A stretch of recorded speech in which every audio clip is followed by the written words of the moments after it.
നീ ഇതൊന്നും ബാഗിന്ന് മാറ്റിയില്ലേ? ഞാൻ സഹായിക്കണോ? വേണ്ട, ഞാൻ ചെയ്തോളാം.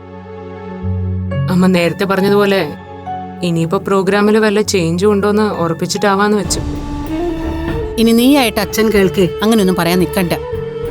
നേരത്തെ ഞാൻ അങ്ങനെ ചോദിച്ചതിന് അച്ഛന് വല്ലാതെ ഫീൽ ചെയ്തു. ഫീലിങ്സും ഇമോഷൻസും ഒക്കെ അച്ഛന് മാത്രമല്ലേ ഉള്ളൂ. ബാക്കിയുള്ളവര് അതിനനുസരിച്ച് അഡ്ജസ്റ്റ് ചെയ്യണം. അല്ലമ്മേ, എന്താ ഇപ്പൊ അച്ഛൻ്റെ ഉദ്ദേശം? അതേക്കുറിച്ച് അമ്മയോട് എന്തെങ്കിലും സൂചിപ്പിച്ചോ? എന്തുദ്ദേശം? അല്ല, പുതിയ സ്ഥലത്തൊന്ന് വേരുറക്കുന്നതിന് മുമ്പ് വീണ്ടും എല്ലാം കെട്ടിപ്പെറുക്കി ഇങ്ങോട്ട് തന്നെ വന്നതിന് പിന്നിൽ പ്രത്യേകിച്ച് എന്തെങ്കിലും ഒരു ഉദ്ദേശം കാണാതിരിക്കില്ലല്ലോ. അതേക്കുറിച്ചാ ചോദിച്ചത്. ഇല്ല, എന്നോട് അങ്ങനെയൊന്നും സൂചിപ്പിച്ചില്ല. അത് വെറുതെ. അമ്മയോടൊന്നും സൂചിപ്പിക്കാതിരിക്കില്ലെന്ന് എനിക്കറിയാം. അച്ഛന്റെ മനസ്സിൽ വ്യക്തമായ ചില കണക്കൂട്ടലുണ്ട്. അത് നടപ്പിലാക്കാൻ തീരുമാനിച്ചു തന്നെയാ വീണ്ടും ഇപ്പൊ ഇങ്ങോട്ട് വന്നിരിക്കുന്നത്. പക്ഷെ അതൊന്നും നടക്കാൻ പോകുന്നില്ല എന്ന് 100% ഉറപ്പാ. പറ്റുമെങ്കിൽ അമ്മ തന്നെ അത് അച്ഛനെ പറഞ്ഞ് മനസ്സിലാക്കാൻ ശ്രമിക്കണം. അല്ലെങ്കിൽ അച്ഛനോട് എനിക്കെല്ലാം വെട്ടിത്തുറന്ന് പറയേണ്ടി വരും. വീണ്ടും ഇവിടുന്ന് പോസിറ്റീവ് വൈബ് തേടി സകുടുംബം എവിടെയെങ്കിലും മാറേണ്ടിയും വരും വിപ്പിക്ക്. ചുമ്മാതുള്ള ഈ ആവർത്തന വിരസതയെങ്കിലും ഒഴിവാക്കാമല്ലോ നമുക്ക്. അപ്പോ അച്ഛൻ അച്ഛന്റെ വഴിക്ക് തന്നെ പൊയ്ക്കോട്ടെ. അതിലിനി നീയായിട്ട് ഇടപെട്ട് പ്രശ്നങ്ങൾ കൂടുതൽ രൂക്ഷമാക്കാൻ നോക്കരുത്. സോറി, അമ്മ എന്താ പറഞ്ഞു വരുന്നതെന്ന് എനിക്ക് മനസ്സിലായില്ല. ഞാനായിട്ട് ഒന്നിലും ഇടപെടണ്ടെന്ന് വെച്ചാ അമ്മയായിട്ട് എല്ലാം അച്ഛനെ പറഞ്ഞ് ധരിപ്പിക്കാന്നോ?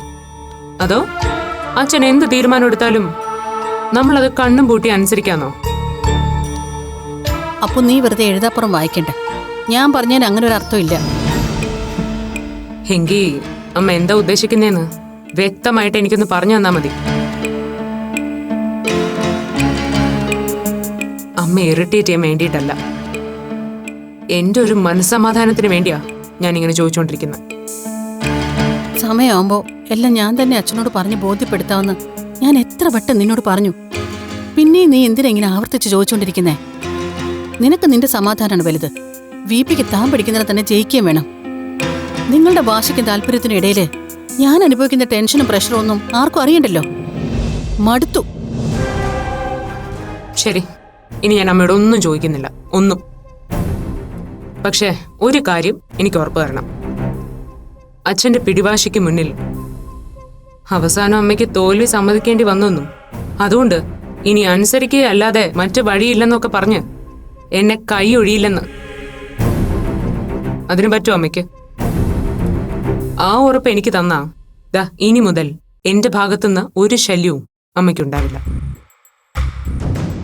ഈ സൈലൻസ് ഞാനൊരു സമ്മതമായിട്ട് എടുക്കുകയാണ്. അപ്പോ ഇനി എന്താ നിന്റെ ഭാവി പരിപാടി? എനിക്കറിയില്ല അമ്മ, എൻ്റെ മനസ്സ് വല്ലാതെ ബ്ലാങ്കാണ്. എങ്കിലും അമ്മ ഒരു കാര്യം പറയട്ടെ. ഇവിടെ തന്നെ ഇങ്ങനെ ചടഞ്ഞുകൂടി ഓരോന്ന് ആലോചിച്ച് മനസ്സ് വിഷമിപ്പിക്കാതെ നിനക്ക് നാളെ മുതൽ കോളേജിൽ പോയിക്കൂടെ? പുറത്ത് വെറുതെ ചുറ്റിത്തിരിഞ്ഞ് നേരം കളയാനും ഫുഡ് ഡെലിവറിക്ക് പോകാനും ഒന്നും നിന്നെ ഞാൻ ഇനി വിടില്ല. മുടങ്ങാതെ കോളേജിൽ പോവാന്ന് നീ ഉറപ്പ് തന്നാൽ അച്ഛനോട് ഞാൻ സംസാരിക്കാം. വേണ്ടമ്മ, അത് ശരിയാവില്ല. എന്തുകൊണ്ട് ശരിയാവില്ല? നോക്കപ്പോ, നീ അച്ഛന് കൊടുത്ത പ്രോമിസ് ഓർമ്മയുണ്ടല്ലോ. ഇപ്പൊ തന്നെ ഈ അക്കാഡമിക് ഇയറിൽ എത്ര ദിവസം നിനക്ക് നഷ്ടപ്പെട്ടു. പിന്നെ എങ്ങനെ നിന്റെ സ്റ്റഡീസ് നീ മാനേജ് ചെയ്യും?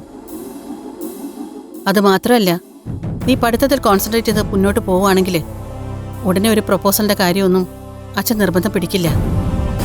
അഥവാ പറഞ്ഞാലും ഈ കാര്യം പറഞ്ഞു തന്നെ ഒഴിഞ്ഞു മാറാനോ നീട്ടിവെക്കാനോ നമുക്കൊരു സ്പേസ് കിട്ടുകയും ചെയ്യും. അങ്ങനെ എല്ലാ വശവും ആലോചിച്ച് നോക്കിയിട്ടാ കോളേജിൽ പോയി തുടങ്ങുന്ന കാര്യം നല്ലതാണെന്ന് ഞാൻ പറഞ്ഞത്. എന്താ അപ്പു, മാളുവിനെ ഫേസ് ചെയ്യുന്ന കാര്യം ഓർത്തിട്ടാണോ നീ മടിക്കുന്നത്? മാളു എനിക്കൊരു വിഷയമേ അല്ല അമ്മ. എന്നെ അലട്ടുന്നത് മറ്റു പല കാര്യങ്ങളോ. എന്താ നിന്റെ പ്രോബ്ലം? അത് പറ. പഴയ അപൂർവയായി ആ ക്യാമ്പസിൽ എനിക്കിനി കണ്ടിന്യൂ ചെയ്യാൻ പറ്റില്ല. ക്ലാസ്സിൽ സെപ്പറേറ്റ് ബ്ലോക്ക് അനുവദിച്ചത് എൻ്റെ സൗകര്യം നോക്കിയല്ലെന്ന് പ്രിൻസിപ്പൽ എന്നോട് വ്യക്തമാക്കിയതാ. പക്ഷെ അതുകൊണ്ട് മാത്രമായില്ലല്ലോ. എൻ്റെ പല ആവശ്യങ്ങളും അവരെ നിഷേധിക്കും. എങ്ങനെയെങ്കിലും എന്നെ അവിടുന്ന് പുറത്താക്കുക എല്ലാവരുടെയും ലക്ഷ്യം. അങ്ങനെ എല്ലാവരെയും ശത്രുപക്ഷത്ത് നിർത്തി എനിക്ക് എങ്ങനെ എൻ്റെ പഠിത്തമായിട്ട് മുന്നോട്ട് പോകാൻ കഴിയും?